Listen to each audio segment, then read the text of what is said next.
Hola, buenos días. Hoy vamos a empezar con el pensamiento del autor. Es el punto 2.3, el ser humano y la alienación. Os dije en el vídeo anterior que íbamos a empezar con esta pintura de Clairvaux que se encuentra en el Museo de Orsay. Justamente esta pintura en concreto fue la que me hizo reflexionar y darme cuenta que los filósofos piensan aquello que los pintores pintan. Es bastante sorprendente que en la historia de la filosofía los filósofos no habían tratado del trabajo. Os recuerdo que Aristóteles, por ejemplo, habla de la vida activa, la del político, la vida de los placeres y la vida contemplativa, la vida del científico, diríamos hoy en día. Pero la vida de los esclavos ya sabemos que para él son similares a los animales. Va a ser Hegel el primero y ya sabemos que Marx es alumno de Hegel, alumno entrecomillado, es un alumno muy crítico, pero va a recoger las teorías de Hegel, como vamos a ver a continuación. Este cuadro de este pintor francés fue un escándalo en la época. ¿Por qué? Porque está pintando trabajadores, no está pintando proletarios. Os recuerdo que, si somos precisos, los proletarios son aquellos que trabajan en fábricas. Está pintando trabajadores manuales y en esta época no era común. Por lo tanto, este cuadro crea un precedente y no fue muy aceptado en la época. Son los acuchilladores de parqué que estaban acuchillando su casa. Obviamente una casa lujosa, ya sabéis los que estudian francés, que los llaman hotel, ¿vale? Un hotel. No es un hotel, era un apartamento en París, pero obviamente lujoso. En esta época y en el Museo de Orsay también hay cuadros de Millás que pinta trabajadores, pero trabajadores que son campesinos. Eso ya se había pintado. A ver, Millás es original porque pinta campesinos y ese es el tema. Pero, por ejemplo, en el medievo hay representaciones de campesinos, o sea que eso no era una novedad. Pero pintar trabajadores manuales sí que es una novedad. Empezamos con el pensamiento de Marx. Y esto sí ya es importante, su vida, sus obras, su evolución, su proyecto. Ya sabéis que eso no lo tenéis que recoger en el examen de la EBAU. Vamos a empezar, por lo tanto, con el ser humano y la alienación. 2 puntos. Empezamos con el ser humano. El ser humano aparece en el primer periodo de Marx. Ya aclaré en el primer vídeo que no es importante que fuera en su primer periodo. Va a ser lo que llamamos el humanismo, su teoría acerca del ser humano. Ya sabemos que Marx es muy crítico y es muy crítico con las fuentes que va a utilizar, que son por un lado la teoría política francesa, la economía de los economistas ingleses y los filósofos alemanes. Vamos a hablar un poco de Hegel y un poquito de Feuerbach, que es contemporáneo de Marx. ¿Cuál es el problema de los economistas ingleses? El problema de los economistas ingleses es que consideran que el ser humano es una mercancía. Desgraciadamente es así en la sociedad capitalista y seguimos en la sociedad capitalista a pesar de las críticas de Marx. El trabajo se compra y se vende, y se compra o se vende según una ley económica que es la oferta y la demanda. Si al señor Messi se le paga tanto es porque hay pocos señores que sean capaces de pegar patadas también al balón, pero obviamente es porque en nuestra época nos parece importante dar patadas al balón. En el siglo XII el señor Messi hubiera tenido que dedicarse a otra actividad o se hubiera muerto de hambre. Más crítica que los economistas ingleses consideran que el trabajador es una mercancía. Efectivamente, se compra y se vende y depende. Hay más trabajadores, les pago menos, y menos trabajadores, les pago más. Oferta y demanda. ¿Cuál es el problema de Hegel? Que Hegel considera que el ser humano es autoconciencia. A ver, Hegel no lo hemos dado, me lo salto, no es importante. Aristóteles, no. ¿Qué era el ser humano para Aristóteles? El ser humano era animal racional. ¿Qué es lo más importante para el ser humano? Su capacidad racional, su capacidad de pensar, de teorizar, la vida contemplativa, ¿no? Y Feuerbach, ¿cuál es el problema de Feuerbach? Pues igual, considerar que lo importante del ser humano es su capacidad teórica y olvidarse de su capacidad práctica. En el vídeo anterior hablamos de este nuevo concepto de praxis. Lo importante es la actividad. Vale, empezamos con el punto.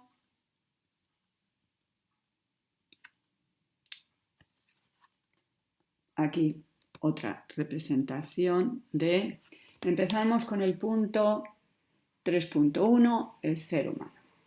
Bien, primero, lo importante. Según Marx, el ser humano no tiene una esencia. Traducción. No puedo definir al ser humano. Acabo de mencionar la definición de Aristóteles del ser humano. El ser humano es un animal racional. Otra definición del ser humano de Aristóteles, el ser humano es un animal político. Según Marx, no tiene definición. ¿Eso quiere decir que no puedo decir lo que es el ser humano? No es exacto. Quiere decir que dependiendo del momento histórico, social que le toca al ser humano, el ser humano será distinto, porque el ser humano se caracteriza por esta capacidad que tiene de transformar la naturaleza y transformar la sociedad. Ya mencioné que la Revolución Francesa va a modificar el modo en que los seres humanos van a considerar la historia. Va a ser Hegel, y para más Hegel es muy importante, aunque se pelee con él, va a ser Hegel el que se dé cuenta que el ser humano crea la realidad. Hasta Hegel, o bien Dios había creado el mundo, o bien la naturaleza tenía unas leyes. Bien, si vivimos este mundo lo hemos creado nosotros. Es un infierno, es una maravilla, es fruto del ser humano. Seguimos un poquito. Siguiente parrafito, ¿vale? Entonces, el ser humano se caracteriza por su actividad práctica y es el ser humano que crea la realidad. ¿Qué significa eso? Que nosotros somos aquello que establece la sociedad. Ejemplo, ¿el tonto del pueblo es realmente tonto o acaba siendo el tonto del pueblo porque todo el pueblo le trata como si fuera tonto? Otro ejemplito. Os recuerdo que los ejemplitos de la profesora no se ponen en los exámenes. Son para entender las teorías de los filósofos. ¿Las mujeres eran tontas? A las mujeres no se les ha permitido participar en la vida pública, la política, los negocios durante siglos. ¿Eran tontas? O como no se las educaba y no se las dejaba participar, por lo tanto, al final acababan siendo menores de edad porque se las trataba como si fueran niños. Es un buen ejemplo de yo no soy una esencia, una definición. La sociedad hace que yo sea. Os recuerdo que en las manifestaciones del año pasado la polémica fue entre la derecha y la izquierda, que la derecha consideraba que la discriminación de la mujer es una cuestión individual. Yo como mujer voy a luchar para, por ejemplo, ser directiva de una empresa, y las izquierdas consideran que es un problema social. Es la sociedad en conjunto que discrimina al ser humano. Bien, vamos a pasar al siguiente punto y aquí veis otro cuadro también del Museo d'Orsay de este mismo pintor y como veis aparece no solo los trabajadores, la ciudad, sino también los avances técnicos que van a influir muchísimo en este siglo. Bien, vamos a hablar de la alienación. Os recuerdo que la alienación significa otro. Os dije trucos, los trucos no se ponen en los exámenes. La película Alien, el octavo pasajero, no es Alien el extraterrestre, sino no sé, es el otro. Estar alienado significa soy otro, es una enfermedad mental. Puedo decir el abuelo padece alienación. Sinónimo, enajenación mental. Es otro, ya no es él, ¿de acuerdo? Bien, en los apuntes de César Tejedor Campomanes aparece previamente cómo otros filósofos anteriores habían utilizado el término alienación. No aparece, pero sí que lo vimos en Rousseau. A ver, brevemente, una frase solo, ¿vale? Eso quiere decir que el término alienación no es exclusivo de Marx. Lo utiliza Hegel, lo utiliza también Feuerbach. Bien, ¿cómo lo utiliza Hegel? Y si os parece muy complicado, os lo saltáis alegremente, os olvidáis de Hegel y de Feuerbach. Os recuerdo que en la prueba de Bao no tenéis que comparar autores. Si yo comparo constantemente autores es porque así hacemos repasito de lo anterior. Vale, para Hegel la alienación era la alienación del espíritu. A ver, espíritu con mayúscula. Y con mayúscula quiero decir la gran mayúscula. El espíritu, que es como la razón del universo, sinónimo de razón, es todo para Hegel, ¿de acuerdo? Entonces, el espíritu se enajena y constituye la naturaleza, ¿vale? Es una teoría metafísica, vamos a decir metafísica. Obviamente, para Marx, no. Como veremos, Marx lo que hace es invertir el sistema hegeliano, ¿vale? No es un espíritu, razón, súper abstracta que se enajena, ¿vale? Para Feuerbach, la enajenación o alienación era religiosa, ¿vale? Feuerbach va a hablar de un aspecto muy concreto. Para Marx, justamente, ese es el problema. Si para Hegel era grandiosa la alienación, para aquí es muy concreta, es un punto. ¿Va a estar de acuerdo? Sí, efectivamente hay una alienación religiosa, pero es un aspecto. Y además no es el aspecto más importante, como vamos a ver a continuación. ¿Qué es la alienación religiosa según la teoría de Feuerbach? La alienación religiosa según Feuerbach es que el ser humano ha proyectado, y no sé si esto os recuerda, porque también lo dirá Freud, y vimos la teoría de Freud el año pasado, en Dios aquellos aspectos que son del ser humano. Yo pienso la bondad humana y pienso en Cristo, pienso en la familia perfecta y pienso en María, José y el niño. Pienso en un mundo perfecto, el cielo que estará. ¿Vale? Hemos proyectado todo lo bueno nosotros, todo lo ideal, en un mundo que no es. Y por eso estamos alienados, enajenados, porque todo está fuera de nosotros. Vale, como veréis en los apuntes, y leo, dice más que la crítica del cielo se convierte en crítica de la tierra, la crítica de la religión se convierte en crítica del derecho, la crítica de la teología en crítica de la política, ¿vale? Entonces, no hay que hacer una crítica a la religión, no hay que hacer una crítica a la teología, lo que hay que hacer es una crítica a este mundo, no a los mundos idealizados, ¿de acuerdo? Más dirá, y lo tenéis en vuestros apuntes, que el ateísmo carece totalmente de sentido, ¿vale? Hasta ahora hemos visto filósofos como San Agustín, Santo Tomás, Descartes que demuestran la existencia de Dios. Hemos visto filósofos como Hume y Kant que diríamos hoy en día que son agnósticos, es decir, que Dios existe, pero el ser humano no puede conocerlo. Y ahora nos vamos a encontrar con filósofos como Marx y como Nietzsche, que consideran que Dios es, o sea, obviamente es algo irrelevante porque no existe. A ver, cuidado.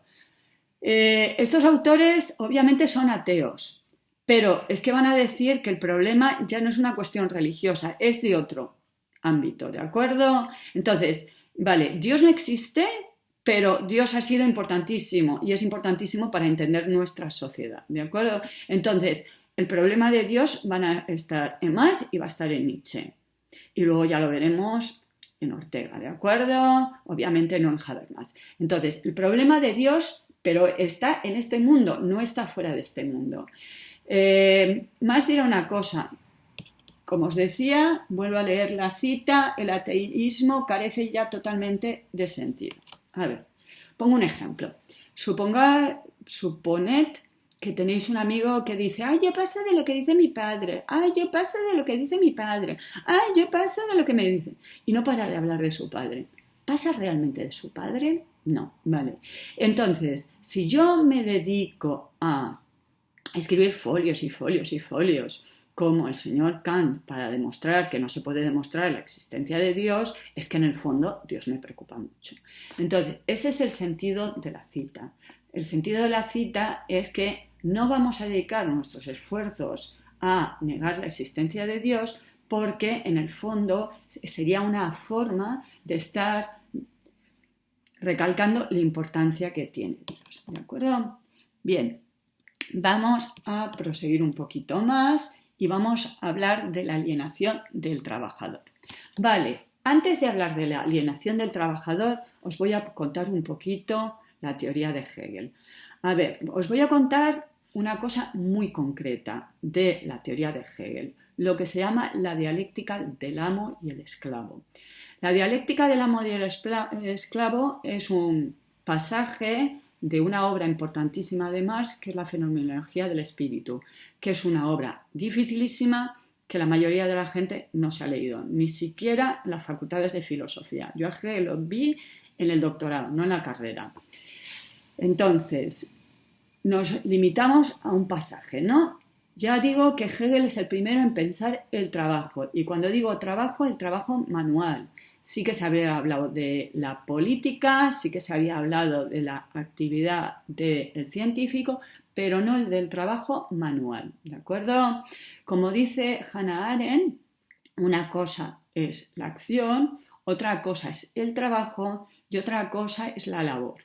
Estamos hablando del trabajo, la capacidad productiva del ser humano. La crítica podríamos decirle más que se olvida de la labor, ¿vale? Pero eso tiene que venir Hannah Arendt posteriormente a decir, y el trabajo de las mujeres, cuidar de los enfermos, de los niños, limpiar, hacer las camas, todo eso nos hemos olvidado, ¿no? Vale, pero nos vamos a limitar a Hegel y Marx y dejamos por el momento a Hannah Arendt. Hegel, en la dialéctica del amo y el esclavo, ¿qué se da cuenta? Se da cuenta que el ser humano es un poquito más complicado que el resto de los seres vivos. El ser humano no solo desea, yo quiero unos zapatos, sino que desea lo que desea el otro. ¿Por qué quiero estos zapatos marca Nike? Porque lo desean el resto. Esto me lo han denegado muchos alumnos. No, yo quiero las Nike porque yo quiero las Nike. Lo siento mucho, hay una campaña de publicidad ahí detrás que hace que millones de personas quieran las Nike. Vale, entonces, deseamos las Nike porque lo desean los otros. Deseamos ser deseados. Por eso digo que es más complicado. Yo no quiero algo, quiero que los otros deseen mi persona. Yo no quiero amar, quiero ser amado. ¿De acuerdo? Bien, ¿qué tiene esto que ver con el trabajo? Tiene que ver con que Hegel va a analizar la relación del amo y el esclavo. Obviamente, más luego no hablará de la relación del amo y el esclavo, sino de la relación entre el burgués, el capitalista y el trabajador, es decir, el proletario, ¿vale? Pero la aprenderá además. ¿Qué le pasa al amo según Hegel? En principio podríamos pensar que es una relación muy fácil, ¿no? El amo manda, el amo puede matar al esclavo, el amo tiene derechos y el esclavo carece de derechos. Vale, parece muy simple, ¿no? Ya sabéis que en la época griega, en una guerra, tenías dos posibilidades. O acepto la muerte, soy libre, libre es acepto que soy mortal, muero por mi ciudad, porque eso es la libertad, o bien renuncio y me convierto en esclavo de otro. Vale, ya hemos visto que para Aristóteles, y a ver, no lo dice así, obviamente, te lo ha buscado. Si tú aceptas ser de otro, es porque tienes mentalidad, a ver, no diría mentalidad, sino alma de esclavo. Vale, tienes alma de esclavo y eres de otro, no eres tuyo. En principio, parecería una relación totalmente desigual, donde todo lo tiene el amo y el pobre esclavo no tiene ningún derecho. Vale. Pero si analizamos un poco, y ahí está la genialidad de Hegel, el amo no va a matar al esclavo. Y no va a matar al esclavo no por una cuestión práctica de este trabaja para mí y mientras yo me puedo ir a la plaza a discutir de política. No solo por eso, sino porque él es justamente amo porque tiene esclavo. Si mata al esclavo, deja de ser amo. Es lo que llamamos relaciones dialécticas. Y esto quizá os ayude a entender lo que vamos a ver a continuación, que es la dialéctica. ¿Vale? La relación no es yo soy, sino yo soy porque tú haces que yo sea. Otras relaciones dialécticas que podemos encontrar. Profesor y alumno. Cuando los profesores se quejan de que sus alumnos son unos ignorantes, caen en una contradicción. Si yo no tengo alumnos ignorantes, ¿a quién narices le doy clase? Médico-paciente y, más lo veremos, el capitalista y sus proletarios. Si yo despido a todos mis empleados, cosa que pasó en España, me parece el viernes, dejo de ser empresario, porque ya no tengo a quién mandar, ¿no? Entonces, son relaciones dialécticas. Yo soy porque justamente el otro, el amo, es amo porque tiene esclavos. ¿No tiene esclavos? Deja de ser amo. Padre e hijo. Si mi hijo muere, yo sigo siendo padre. Vale. Bien. Quizá el lenguaje nos ayude a entender esto. Utilizamos muy a menudo la expresión en castellano yo soy profesor, yo soy médico, yo soy arquitecto.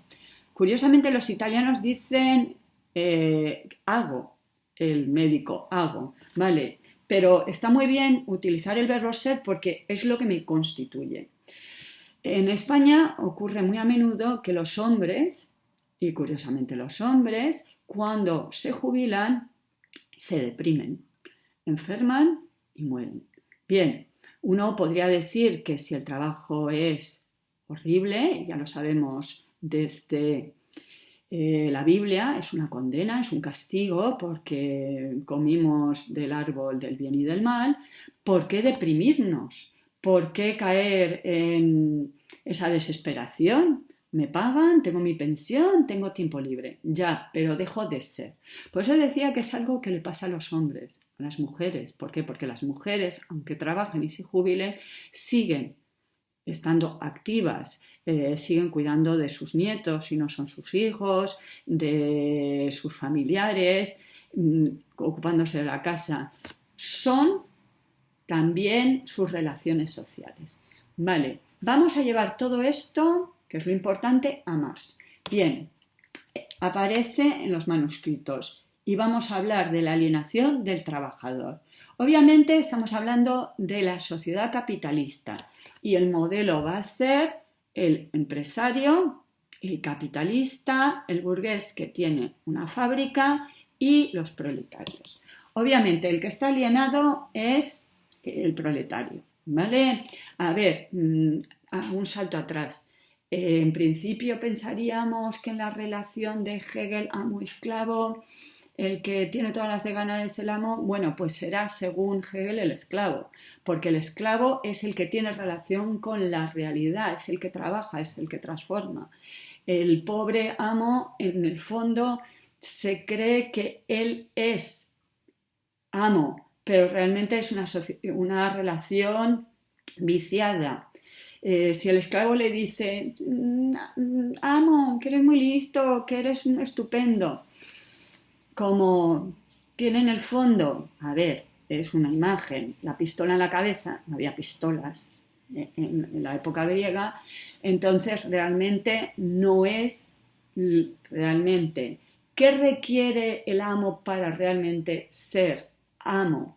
Que otro libre le dijera, tú eres guapísimo, tú eres estupendo. Necesitamos hombres libres que nos digan cómo somos, no esclavos amenazados con la muerte.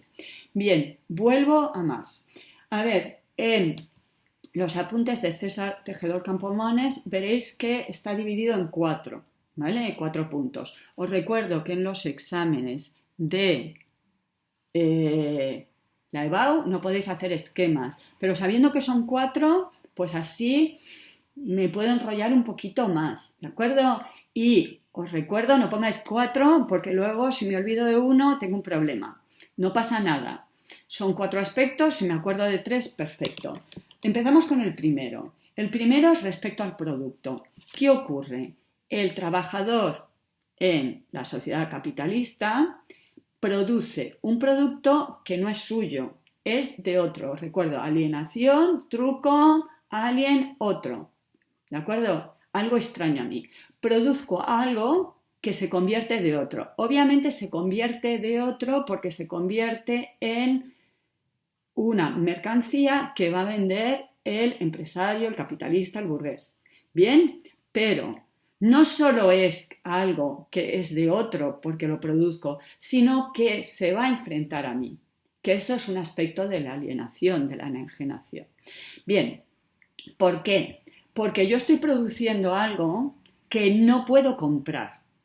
Y esto me lo discutían unos alumnos. A ver, el obrerete que hace una casa, el que pone el parqué que hemos visto, no se puede comprar el palacete que está construyendo. Estoy haciendo cosas para que los burgueses justamente se distingan de mí. Produzco coches que no me puedo comprar, hago casas magníficas en las que no voy a vivir y que están alejadas y que justamente les va a permitir. Me paso horas y horas cosiendo maravillosos vestidos para que las damas de alta sociedad me desprecien porque yo no voy vestida como ellas, etcétera, etcétera. Esto le estoy dando, por lo tanto, productos, mercancías que no solo va a vender el empresario, sino que le va a permitir justamente mostrarme que no pertenezco a esa clase social. Vamos con el segundo aspecto, la propia actividad. La propia actividad es lo que decimos hoy en día, cuidado, Marx no lo dice así, que no nos sentimos realizados en el trabajo. A ver, hemos visto que para Marx, cuidado, no la esencia, porque ya no hay una definición, pero lo más importante para Marx es el trabajo. Si lo más importante para Marx es el trabajo y mi trabajo es un horror, porque tengo 12 años y trabajo en una fábrica textil, como visteis en la película del joven Marx, ¿qué es mi vida? Un horror. ¿De acuerdo? Y no seamos ingenuos, las cosas han cambiado, pero el trabajo son 8 horas. Antes viajábamos, que si 1 hora para ir, 1 hora para volver. Ya sabemos que en España las 8 horas no se cumplen. Además llego a casa y tengo que leer mis informes para mañana. Además tengo que escribir mensajitos contestando a mis compañeros de trabajo, etcétera, etcétera. Si tu trabajo es aburrido, monótono, pesado, horripilante y en las condiciones que había en la época de Marx, además peligroso, pues mi vida es un horror. ¿De acuerdo? Entonces me siento enajenado. En el libro de texto no aparece, pero Marx en otro pasaje dice que consideramos que somos nosotros cuando estamos fuera del trabajo y no cuando estamos en el trabajo. Pensamos que somos humanos cuando comemos, cuando dormimos, cuando decoramos nuestra casa. Bien, justamente, ¿no? En nuestra sociedad capitalista, ¿cuándo me siento yo? Cuando decido que si voy al McDonald's o al Burger King, si decido que voy a IKEA a comprar cosas para redecorar mi casa. Justamente en las funciones que son animales. Lo importante es el trabajo y ahí no me siento realizado. ¿Dónde me siento que soy humano? En las cosas que hacen los animalitos, comer, dormir, reproducirse y cuidar de su cuevita, ¿no? Entonces, lo importante debería ser el trabajo. A ver, para Marx, el trabajo es lo más importante y no es una condena. Debería ser justamente donde el ser humano explaya espiritual y físicamente su esencia, iba a decir, pero cuidado, no podemos decir la esencia, como se desarrolla el ser humano en el trabajo, y justamente en la sociedad capitalista no se le permite. Vamos con la naturaleza, ¿vale? Hemos visto que el ser humano es activo, construye la sociedad, pero también transforma la naturaleza. Acabo de enseñaros un cuadro donde los avances, como el ferrocarril, van a ser muy importantes. Os recuerdo que el proletariado aparece porque ahora hay fábricas, antes no las había. Así que esto nos ha permitido transformar la naturaleza. Obviamente no es lo mismo coger un hacha y tirar un árbol que tener una sierra eléctrica que me permite cargarme un bosque entero. El ser humano ha transformado la naturaleza, pero la naturaleza ya no es la naturaleza. La naturaleza se ha convertido en otro, se ha convertido en propiedad privada. Pensar que todo es propiedad, ¿vale? Hay propiedades que no son privadas de un señor, pero pertenecen al Estado. No hay nada natural. Yo no puedo, como decía en la teoría de Locke, voy, talo unos árboles, me construyo una casita y ya tengo una casita donde vivir fruto de mi trabajo. No, los árboles no son míos y el terrenito ya no es mío. Por lo tanto, se ha convertido de otro, es propiedad privada y no me va a permitir ese otro. Os recuerdo, la película empezaba con que a los pobres campesinos ya no se les permitía recoger de los bosques, obviamente de la aristocracia, las ramitas secas que se habían caído de los bosques. Entonces, ni siquiera eso se me permite. Vamos con la última apartado de la alienación del ser humano. Los otros. Según más los seres humanos podemos trabajar para los otros. No trabajamos solo para nosotros, trabajamos para nuestros hijos y trabajamos para la comunidad. Pero en la sociedad capitalista ahora ya no es un trabajo para los otros. El otro se ha enfrentado.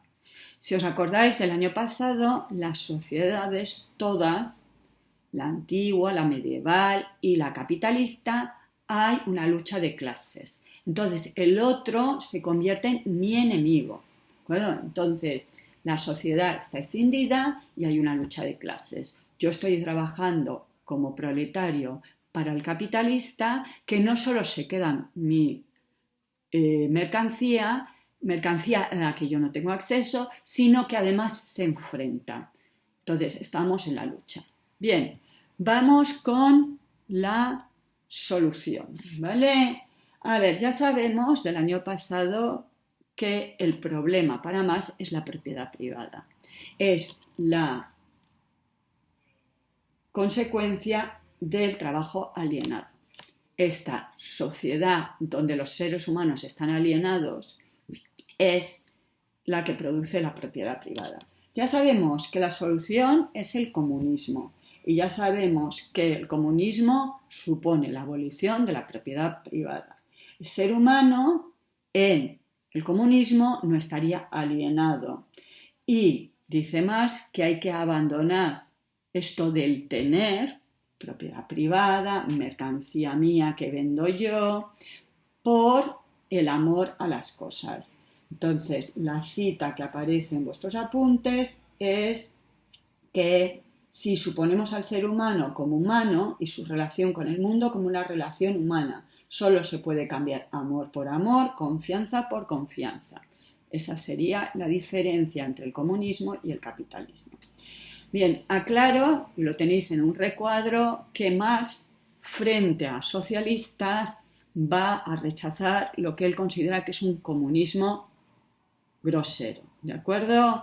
A ver, él no está diciendo ahora todos pobres, hay que repartir la propiedad, es un cambio de esquema, no es una cuestión de vamos a ser todos como los pobres, ¿de acuerdo? Esto ocurre a menudo cuando se empieza a criticar que, por ejemplo, Felipe González, que fue presidente del gobierno, este señor no vive como un pobre, debería vivir como un pobre, no es socialista, ¿vale? No, es que tiene una casa y tiene un coche. No, a ver, esa no es la teoría de Marx, ¿de acuerdo? En una obra que os mencioné, no hace falta recordar, ¿de acuerdo?, las obras, que es Crítica al programa de Goethe, dice que el comunismo sería de cada uno según su capacidad, a cada uno según su necesidad.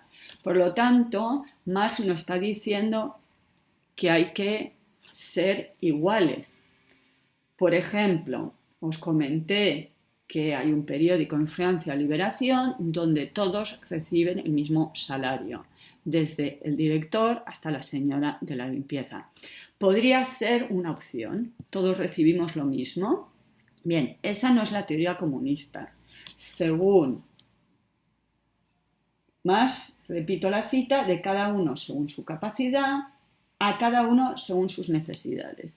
A ver, en este texto que os decía, Marx habla, por ejemplo, ¿debería un proletario recibir la misma cantidad si tiene 4 hijos que si no tiene hijos? Entonces, según sus necesidades. Os recuerdo que el sistema soviético no daba a todos lo mismo. Si yo tengo un hijo, le dará educación. Si yo tengo un problema de movilidad, pues el sistema me dará una silla de ruedas, pero no vamos a dar una silla de ruedas a todo. ¿De acuerdo? Entonces, cuidado, no está pretendiendo más que todo el mundo reciba el mismo salario o que todo el mundo haga lo mismo. No todo el mundo tiene que hacer lo mismo porque no todo el mundo tiene las mismas capacidades. Lo dejamos por hoy y lo dejamos de nuevo con un cuadro de este pintor que, como vemos, pinta la ciudad porque ahora con la industrialización las ciudades van a ser muy importantes. Que tengáis buen día. Hasta mañana.